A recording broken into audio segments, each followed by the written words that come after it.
So I'm incredibly fortunate today to be chatting to Jim Bianco of Bianco Research. Jim, how are you? I am fine. I'm in Vail with you, and this has been just a fantastic week here for the conference. It's beautiful, isn't it? Yeah. The one thing I would say is it's kind of dry. I'm finding myself perpetually drinking water and perpetually feeling a little Well, thirsty. when you're at extreme altitude, you know, we're technically in Beaver Creek at 8,100 feet. It is very dry, and you do have to continually hydrate yourself. In everybody's job, there's always things, drudgery and things you like, a drudgery and difficult things, but coming to a conference in Beaver Creek is not one of them. People have said to me my glass is 3/4 empty. It's true. I'm perpetually looking at the Right. cloud, not the silver lining. But yeah, it is lovely. But I don't have so much time with you, and I really wanted to get into your views. So the first thing, I saw you talking about the question of whether we're in a new cycle. What exactly do you mean by a new cycle? So I have been operating under the premise that when the global economy shut down and then restarted in the spring of 2020, that was more than an unexpected one-off event, that was the end of a cycle, that the way in a cycle I would define for this conversation as a set of rules at how the economy operates, and that moving forward, we are operating under a new set of rules. In other words, the economy is different. And I like to qualify that by saying, I didn't say dystopian, I didn't say worse, I said different. So the rules that we use, well, when X and Y happen, you should expect Z. Well, that might have worked up until 2020, but it doesn't necessarily work as we move forward. Now, why do I think that? I think coming out of the shutdown restart, if you want, the analogy I've used is we rebooted the software and it didn't come back. It didn't load the same way. Sometimes that's not the worst. But the most high-profile event is remote work. This is a permanent thing. Everybody seems to be going, towards that. The movement towards labor having more of an upper hand against management. We've been seeing that with all of the strikes in the United States, and that. All of this is changed two dynamics. It's changed the labor dynamic, and it's also changed, our lifestyle dynamic. As I like to say, pre-COVID, we were home 2 days a week, Saturday and Sunday. Post-COVID, we've doubled that. I'm home Saturday and Sunday, and like typical worker, I'm home Monday, Friday, and I'm in the office Tuesday through Thursday. If I'm doubled the amount of time I'm at home, when I go to the store, I'm buying different things, I'm doing different activities, and my consumption basket has changed. So it's just a little bit more than I'm just at home more. My consumption basket has changed. Ask the retailers. The retailers are still struggling. What do I put on the shelves? I'm still trying to figure out what people want to buy because their lifestyle changed because of this whole thing. And we need to start to understand how it is in moving forward. So one of the practical applications I've used on this is labor is going to see more wage gains. We're going to see stickier inflation coming because of the increases in costs because of labor. And that the old rules that we're going to go back to the slow, steady labor market that we saw before is not going to come back. We're not going to go back to the office 5 days a week. That as an example. So we need to start to understand that we're in this new cycle. So is that why you talk about no landing as Right. opposed to a soft landing? Right. So no landing is, I got to give credit to Torsten Slok at Apollo. He's the guy who came up with the term.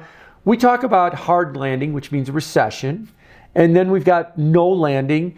And I might joke to you, that it's the ultimate Wall Street forecast, no landing, because it's kind of in the middle, which is what Wall Street loves to be all the time. Soft landing, yeah. Right, a soft landing is kind of in the middle, and it has really no definition. Some people think it's below trend growth, some people think it's a mild recession, so I can never be wrong because it doesn't quite have a hard definition to it.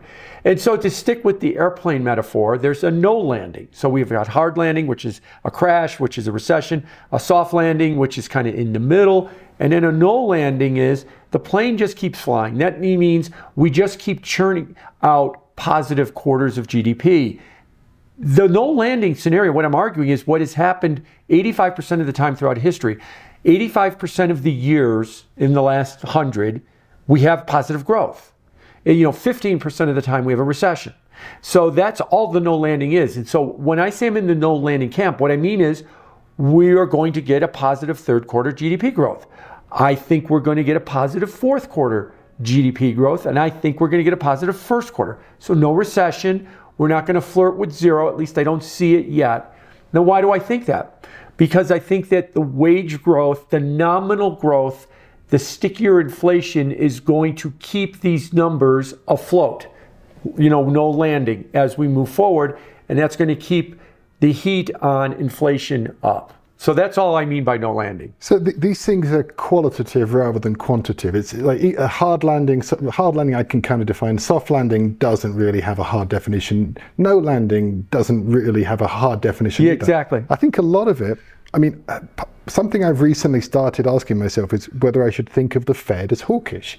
Is the Fed hawkish? Because if they decide that, oh yeah, we've decided to stop hiking, but growth is still chugging along just fine, that's not what I call hawkish. Right. So this is I have a very heterodox view, a fancy word for saying outside the box, that everybody, if you ask the consensus view on Wall Street, the Fed's raised rates 500 basis points, and the 10-year yield has gone up, as we're talking now, over 4.6%.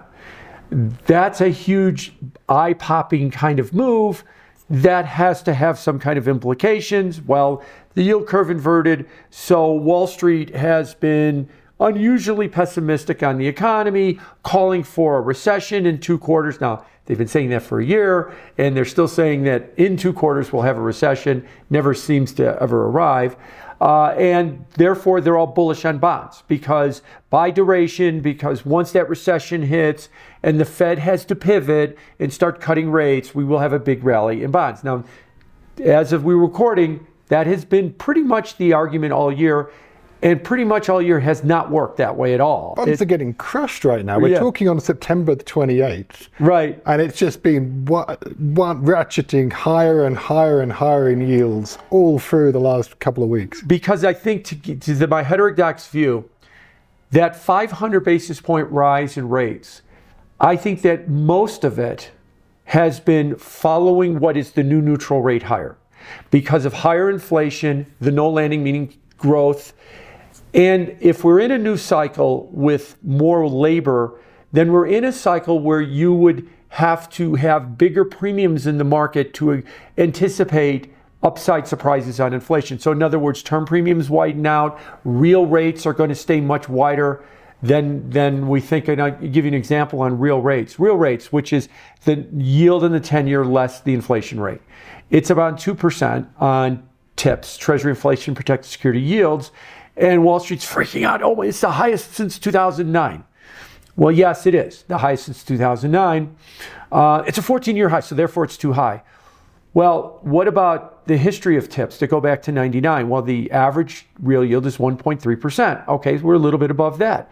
Well, that's only because they started in 1999. What if we used actual real yields and went back 50 years? The average is 2%, and we're at 2%. Well, if we went back 200 years, which I actually did, the average is 4%, and we're at 2%. My point is, real yields, when you get into these inflationary concerning environments where this new cycle that I'm arguing is, they should be around 2 or 3%, and that's where they are now. So really what I'm trying to argue is this big rise in rates has largely followed neutral. So has the Fed been unusually hawkish? And does the Fed have to cut 75, 100, 125 basis points next year because they're putting so much heat on the market by being overly restrictive? Maybe not. Maybe really they're just slightly restrictive, and that really the neutral rate is not that much farther below us.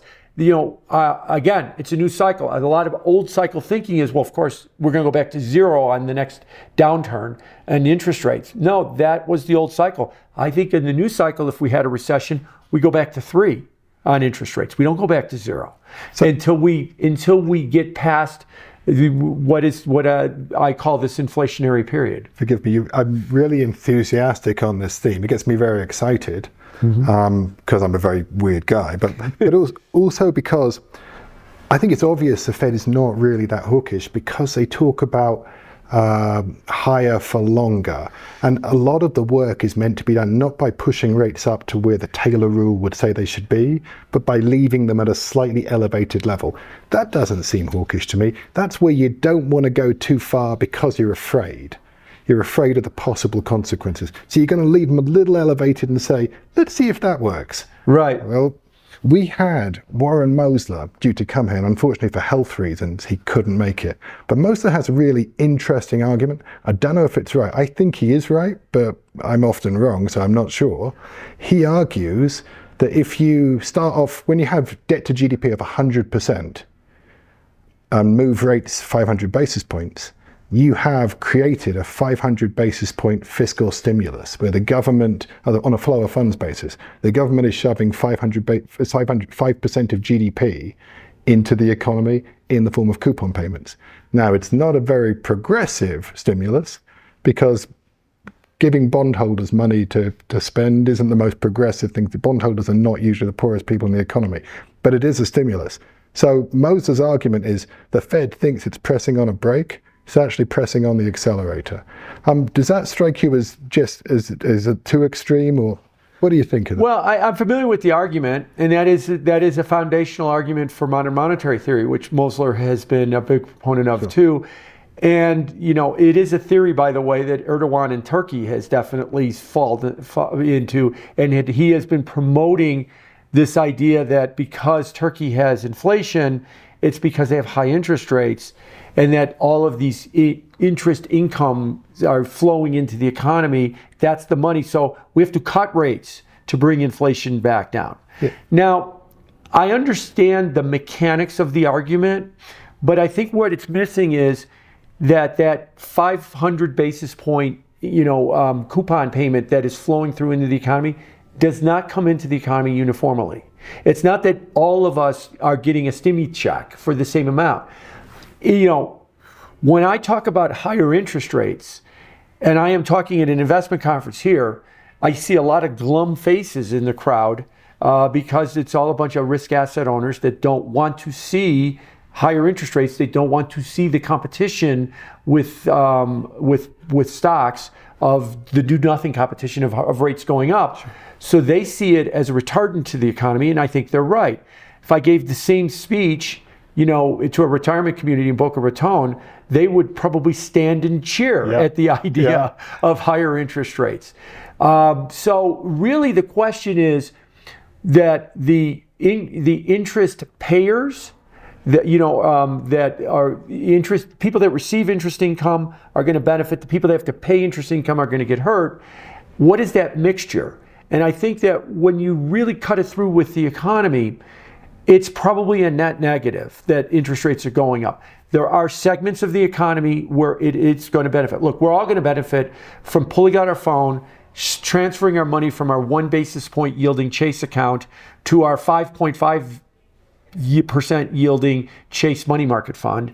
But then when we've done that, we feel good. Look, honey, I've created all this interest income. Then comes the variable rate mortgage bill. And then that's where the interest income goes right back out the door. And I think when you net it all together, that higher interest rates are a bit of a net negative. But he is correct. And I think Wall Street sometimes, and especially risk asset owners, sometimes think that every tick up in interest rates is a negative. And that no, because there's an offset to it. So you hear a lot of people wringing their hands, the interest on the debt's going to go to some unsustainable level and that it's going to crush the US government. Well, yeah, and who are they paying that debt to? They're paying it to the people in Boca Raton. And then they're going to turn around and spend it, and you can tax them on what they've done in their activity to kind of bring it back in. Now, it's not a perfect offset, but it is a cushion to it as well. But that said, I think it's more of a net negative that rates go up, but it's not a pure net negative like some like to say, so that every basis point means just whacking the economy that much more. So it's a mitigating factor. Right. And what people think is a very restrictive monetary policy just ain't that restrictive. And you've made what you've described is the disaggregating, working out who is benefiting and who's losing. And clearly, if you jack up rates, interest rate sensitive sectors will lose. Does that the losses to the interest rate sensitive sectors explain why some people think they're seeing a weak economy while they forget the gains that are accruing to people with large cash balances? Yes, and I think that that's definitely the case, and especially because of the emotional nature of it. So interest rates go up. What is a big interest-sensitive sector of the economy that suffers from it is housing. And we've seen that the home sales numbers, the day we're recording, they got reported again, the new home sales numbers have plunged yet again. Houses are not trading, and they're not trading for a very simple reason. Most people are locked into a 3% mortgage, and if I sell my house and I buy a new house, I'm going to have to get an 8% mortgage, and I don't want to change my cash flow. So I'm kind of sitting tight right now. I understand that argument. And for most people, a home is their biggest investment. And so if their biggest investment is experiencing an illiquidity problem, then they're going to be concerned. Now we take that to the next level and we say, well, because there's less liquidity, because homes are not turning over, therefore it's bad and it's going to fall down. Well, on the other side of the equation, what's interesting too is if you look at the new home sales, the average home price, those prices are not coming down. In fact, they're starting back up again. So those homes that are selling are being bought by motivated buyers because they need a home and they'll pay up for it. And maybe that's part of the no landing argument because the economy is holding together. And so, I would like to see in my neighborhood, when a neighbor of mine puts a house that's similar to mine on the market, I'd like to see it sell with 5 bids in a day. Yeah. Because that gives me comfort that if I put my house on the market, it would sell for 5 bids in a day. But when my neighbor puts his house on the market for a price I'd like to get, and it's still sitting there for 3 or 4 months, it makes me feel a little bit worried, even though I'm not in the market to sell my house. So I get that. So it's very emotional. And then we translate that to the entire economy. But I think that can be a mistake because there are other aspects of the economy, like healthcare, like energy, just to name 2, which seem to be doing very well, that are more than an offset to it. So this freezing in the real estate market, where existing people who got 3% mortgages, and that includes me, and I imagine it includes you too. On the one hand, great, we are insulated. I read a number that said that only 9% of US mortgages have rates above 6%. So you can see that part of the US mortgage market is not very interest rate sensitive. Those home buyers aren't very sensitive. I mean, most of those are new mortgages, and that number is going to go up as everybody takes out a new mortgage. It will tick up over time. It will tick up steadily over time, but slowly. The other side of this, though, is you've just made the US economy incredibly immobile. Like if you said to me, you've got to move, I don't want to sell my house. If I sell my house, I lose my mortgage. I've got a 3% mortgage. Why would I sell that? Right. So all of a sudden, nobody wants to move. And this is the longer this persists, the more damage it does, longer term damage it does to the economy. But by the way, there is just to go off on I'll go off on a quick tangent. Sure. There's a fix to this. It's called an assignable mortgage. And an assignable mortgage means you have a home with a 3% mortgage. You could sell your mortgage with your house, and the buyer would pay a premium because they would also be getting a low funding. They're going to be buying your future cash flow payment as well.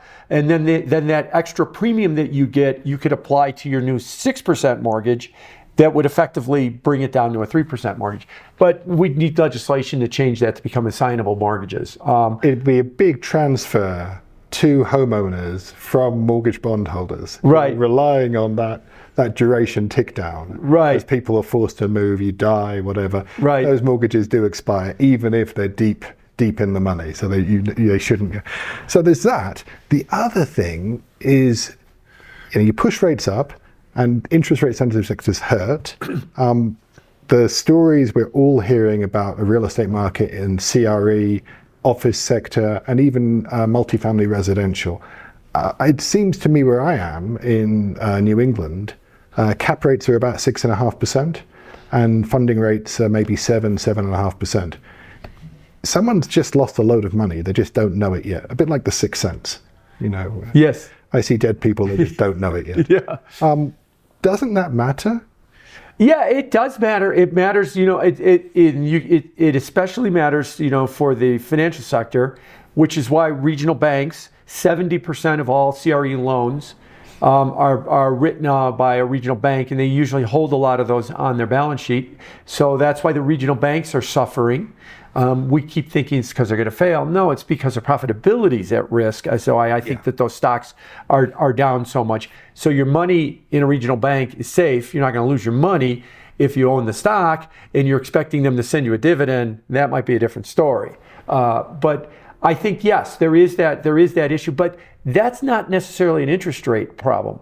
I think what's happened with multi-residential and office comes back to the new cycle.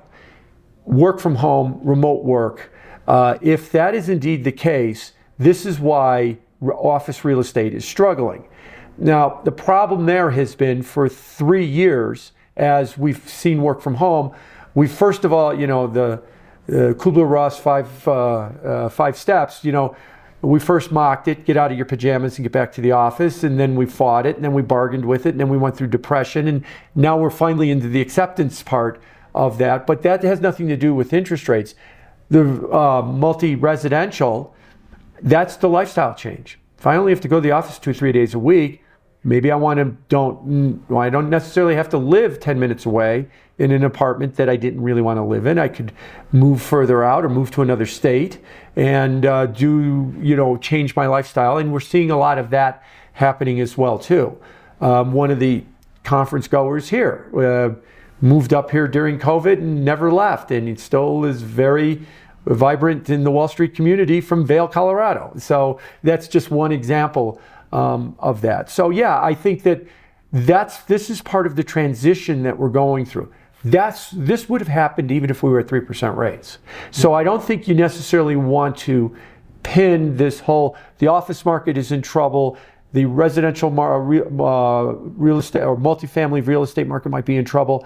This is a lifestyle change, and this is a working preference change, and that 0 rates wouldn't have stopped it, and 6% rates, it might be accelerating it, but we were going to do this anyway. So I'm sure that's right, but it doesn't help. If you've got 70% vacancy, that's hurting you as if you're a multifamily residential real estate owner. You've got 70% vacancy and you've got 7% rates, then your principal... It doesn't help, but if you turn to the person with 70% vacancy and said, okay, here's a 3%, I'll cut your rate to 3%, it's not going to fix their problem. It's going to make it a little bit, better on the edges. So let's remember what the major problem is. It's a cycle shift in preferences and in the way that we view things that is really driving this.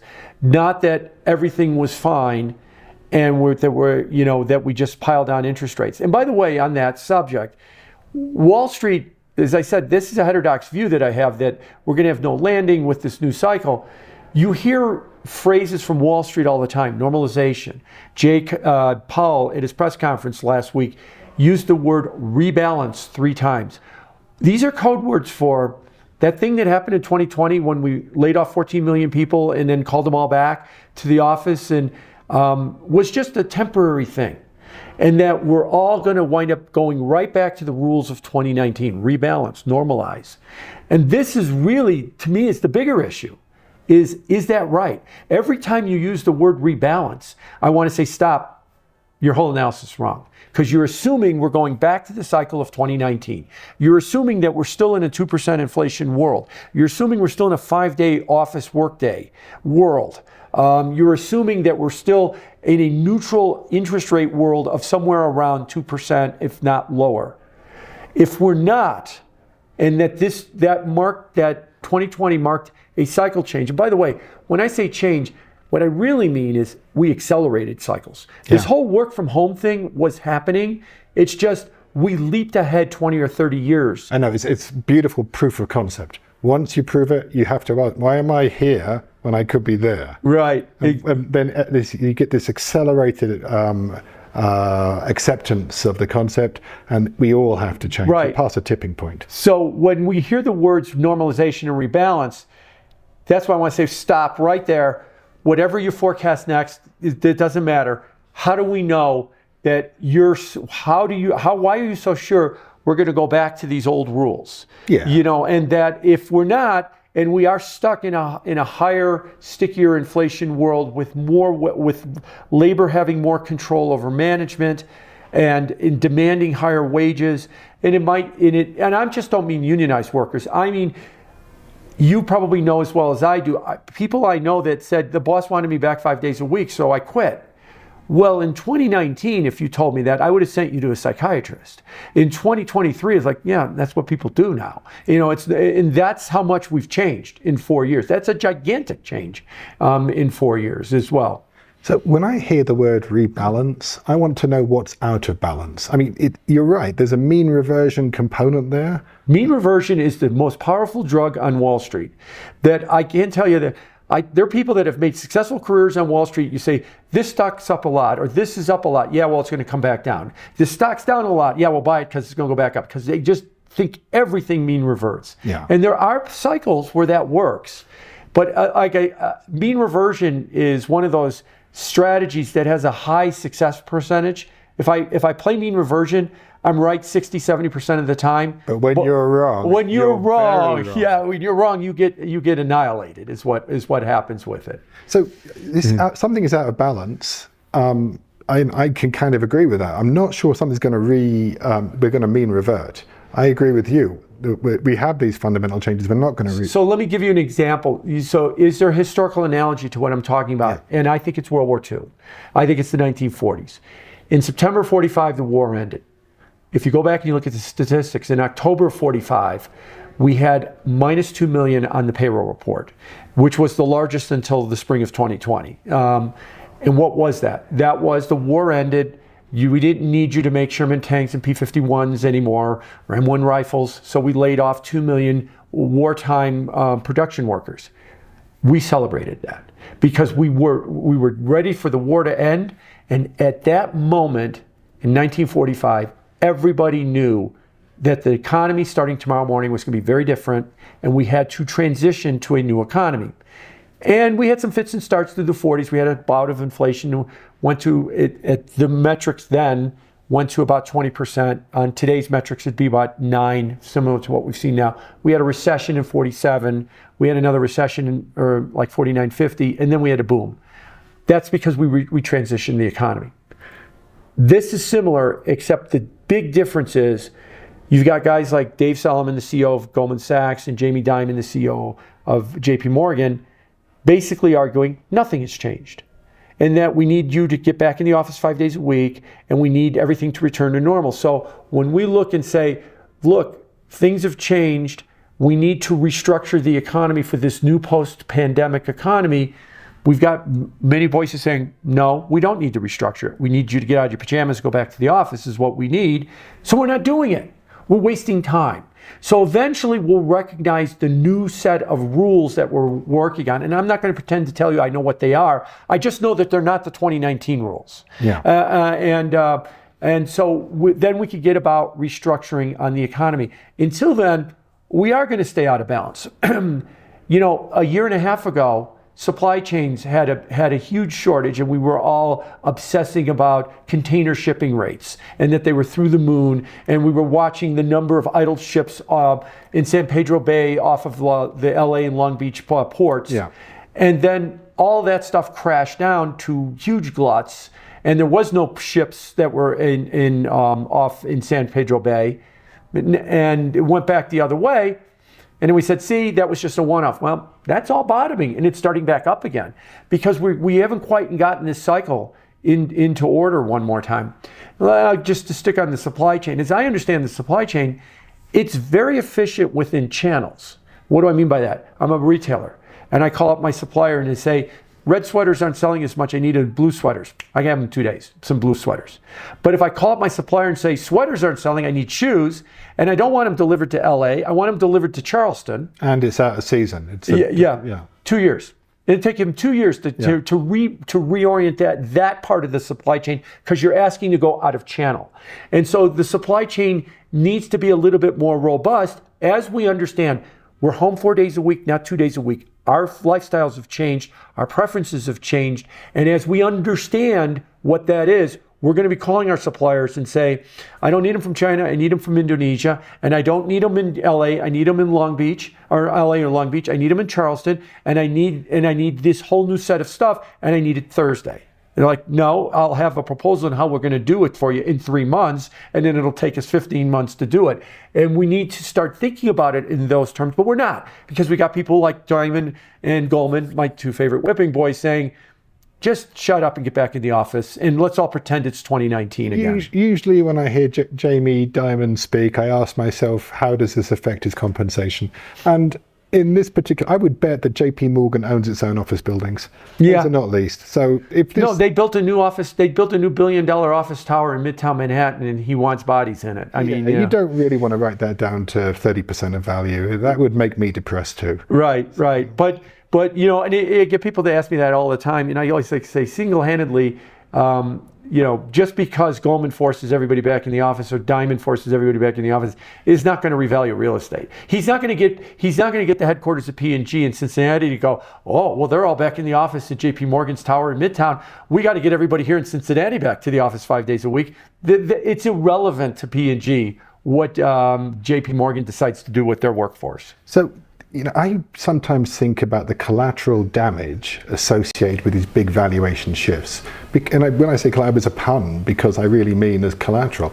This real estate is a collateral for a huge volume of bonds.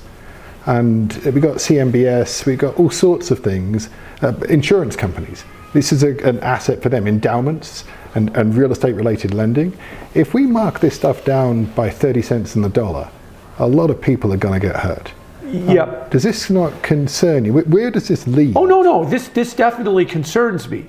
And the way you said it is correct. If we mark it down to 30 cents on the dollar, because we've been holding it at par, pretending that it doesn't exist, and then we have this much markdown all at once, as opposed to saying that it's not working out, it's getting worse, and kind of slowly go there, would be a very different thing. Look, when I say that the economy's in no landing, and I said, you know, look, healthcare and energy are doing okay, the real estate market is definitely, because of its interest rate sensitivity and the lifestyle changes that we've seen, is definitely at risk. It is. And, you know, at any time you're talking about a $30 trillion economy, which is what the U.S. economy is, there's going to be multi-trillion-dollar sectors of it that are going to be struggling. And there's going to be multi-trillion-dollar sectors of it that are going to be doing better. So yeah, I do worry about the collateral being marked down. And I do worry about that largely because, let me come back to my theme. Mm-hmm. What industry is pushing harder than anyone else? The phrase they use is 5-0, to get everybody back in the office 5 days a week. It's financial services. What industry is the least able to understand the cultural shift and the work from home shift? Financial services. So what industry is most likely to mismark their asset values because they don't get it? Is financial services. And what industry is long of a whole load of fixed income as well? It's financial services. And that's why I worry, I do worry about that. Now, is that enough of a reason to say the Fed's got to stop raising rates and maybe cut rates? No, because they can make it worse, because if all they're going to do is foster demand and push inflation even higher, it could have even more deleterious effects on the economy. But I do think that Diamond and Goldman would behoove of, you know, the world's at 3 days a week. Maybe our workforce should be at 3 days a week so that they understand how the rest of the world is operating. And but they don't want to do it that way. So yeah, I get it. I get it that, you know, the collateral is a problem, and I agree with you, it is. But it isn't enough of a problem to say, therefore, stop with the rate hikes, cut rates, and, you know, and change policy. At least not yet. Yeah, it's not clear to me that solves anything. Mm-hmm. Eventually you might have to recognize that loss, and I can see why you don't want to do it now, but it's, you know, it doesn't necessarily make the Fed stop rate hikes. On this bond market, is it going to continue selling off? Can it continue selling off like this? Yeah, you know, I've been of the opinion, as I said, look, you know, I think a lot of this movement has been going from neutral keeps moving up as much as interest rates, and that's why we're not nearly as restrictive. I also think that there is a concern that we are in a higher inflation environment. And the way I've argued what's been going on with the bond market is if the Fed wants to make more noise about that they're almost done raising rates, or maybe they are done raising rates, or there's one more to go, And we're concerned that we're in a 3% interest rate in world. If you're not going to fight inflation, I don't want to own your bonds. Yeah. And that might be really what's happening. Because let's put this into perspective. If we're in a 3% inflation world, the Fed thinks that the real rate, R star, is 50 basis points, which means what is the neutral funds rate? It's 0.5% above the real rate. Well, earlier I said if you go back far enough, real rates, when you have a concern about inflation, can average 2 or 3. That could mean then potentially that neutral on the funds rate might be closer to 5, maybe 4.5 or 5. Now we're 5.25, so we're a little bit restrictive. But if the Fed is going to say, that's it, we're just going to get slightly above neutral and we're done, and we're going to start mumbling higher for longer, the market might think that's not going to be enough in order to stop the inflation concern, and we're going to see inflation continue to stay up. I don't want to own your bonds. I think that that's really what, in my mind, is what's driving this push out of duration. And that if you want people to come back to duration, start with this idea that the inflation rate is not going to be a problem, so that nominal growth, you could start ratcheting down your expectations on. Nominal is inflation plus real. Problem Wall Street also has, I think, is that for 30 years before 2020, we just assumed inflation was 2. There. I spent 3 seconds on the subject, I'm done. And we spend 99% of our time talking about all of the components of real growth, housing and consumers and everything else. But now I think in this world, we got to spend half our time figuring out what's going on with inflation and half our time figuring out what's going on with real growth. And we're not spending enough time with inflation. We just mumble, used cars are going to come down, or airline tickets have peaked, therefore the problem's solved. It's a little bit more complicated than that. And if we don't see that inflation rate come down and nominal growth come down, interest rates aren't going to come down. The two things that tell me you're probably right, one of which is the UAW strike. They didn't want the real wage cut. They're pushing back. And they're not the only guys who are going to push back. Anyone who has any market power will push back. So we used to call that, back when I was younger and trading bonds, second round effects in Europe. Yeah. This looks like second round effects to me. The other thing is crude oil. If you had a recession brewing, crude oil would not be here. Right. So on your first part, there's another joke too, is that the day we're recording, September 28th, the 10-year yield is up 20 basis points in 48 hours. What happened 48 hours ago was the first time in American history a president of the United States stood on a picket line with a bullhorn. And they're like, well, if he's already picked a side with labor, then maybe I need to reprice the bond market for a higher wage inflation reality. But to your other point, you're right, crude oil.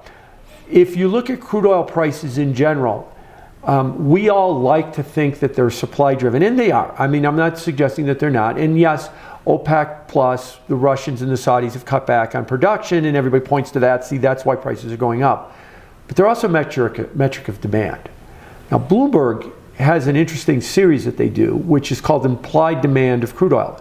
How much did the U.S., it is the U.S. production number, how much did the U.S. produce this month, plus what did we import, netted against the change in inventory. What you have left over is, that's what we consume that week. So that's the implied demand. The implied demand numbers are over 20 million barrels a day now, which is an all-time high. What does that tell me? No landing. That tells me the economy is, when your economy is going, you consume energy. When your economy is not going, you don't consume energy. And so we are consuming energy big time because our economy is going. And so part of what's going on with crude oil is, the political aspects of it. People want to say it's all the Russians and the Saudis' fault. And there is something to that. It's not that's not meaningful. It is. But there is a strong demand component that has been pushing this. Now we're in the seasonal blend, where we're going from the summer to the winter seasonal blends in crude and gasoline, and we're seeing the gasoline prices kind of plateau like they do every September, October. Yeah. But I think that once we get past that, we're going to see gasoline prices start moving up as well too. I think I see evidence that diesel prices are going to squeeze globally, and that's a big input on inflation as well. Everything you get pretty much got moved to you via diesel.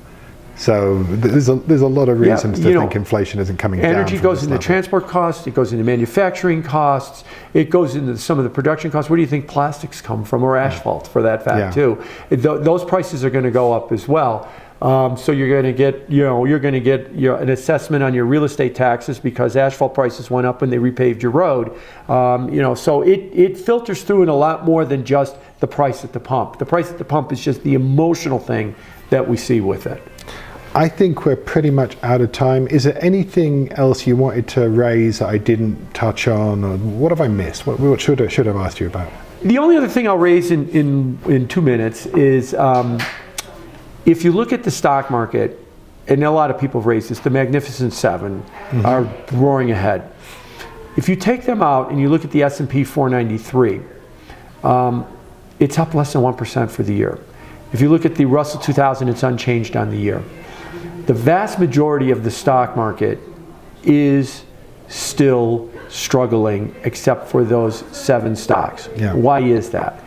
I do think it is part of this restructuring or repositioning of the cycle that TINA exists. There is an alternative, and the alternative is a 5.5% money market rate. I know, I've got T-bills. Right, because what the University of Chicago Center for Securities Prices, for Research and Securities Prices has said over long periods of time the stock market returned 9%. Okay, I can get over half of that with no risk in a money market fund or buying a 6-month T-bill. That's different than 2019 when if I wanted to be out of the market I got nothing. And so now that competition is there, and those companies are going to have to meet that competition, and those companies are paying up to keep their workers too. So you're starting to see this cycle shift in everything but those gigantic mega cap tech stocks that are tied to the word AI. So this cycle, I think, is showing up in risk markets. Yeah. It's just that, the S&P's up 12% for the year. It's a good year. Yeah, well, 9 of that or 10 of that is 7 stocks. And the S&P is actually up more like 10.5% for the year now. But 9 or 10 of that is 7 stocks. The other 493 stocks have collectively raised the index maybe 1%. And if you were in a T-bill through January 1st through today, you've gotten 3.6%. And you slept just fine. Yeah, exactly. So I do think that the stock market, if you peel back those 7 stocks, this cycle change, higher wage costs, higher input costs, higher competition is definitely showing up in the way that the market changed. And if there isn't a landing, you haven't got any reinvestment risk either. Right. So yeah, I think that's a strong argument. Jim, I think we're out of time. Thank you so much for joining me, and thank you for participating and talking about all this stuff. It was great. Really appreciate it. It was fun. I'm glad you invited me. Thank you.